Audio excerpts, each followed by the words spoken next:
কল্পনা করুন এমন এক শহরের কথা যেখানে রাতের বেলা হাজার হাজার মোমবাতি জ্বলত, যখন ইউরোপ অন্ধকারে ডুবেছিল।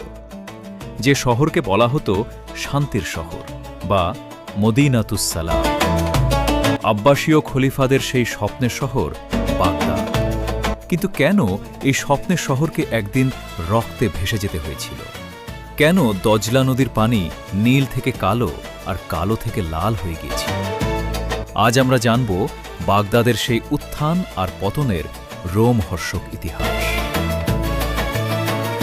762 সালে খলিফা আল মনসুর এই শহরের ভিত্তি স্থাপন করেন।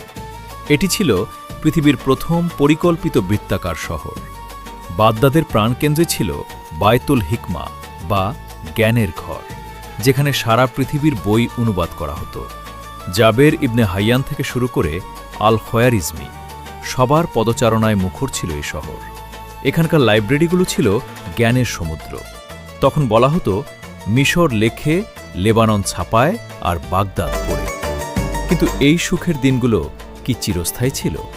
1258 সাল পূর্ব আকাশ থেকে ধেয়ে এলো মঙ্গলদের কালো মেঘ। চেঙ্গিস খানের নাতি হালাকু খান বাগদাদ ঘেরাও করলেন।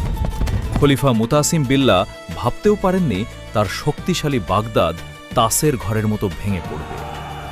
মঙ্গলরা যখন শহরে ঢুকল, তখন শুরু হল ইতিহাসের নৃশংসতম হত্যাযজ্ঞ। বাগদাদের রাস্তাগুলো লাশে ঢেকে গেল।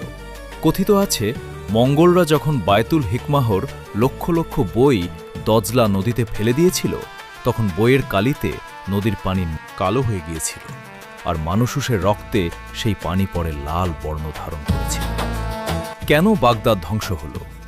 কারণ ছিল আমাদের নিজেদের অনৈক্য আর খলিফাদের বিলাসিতা।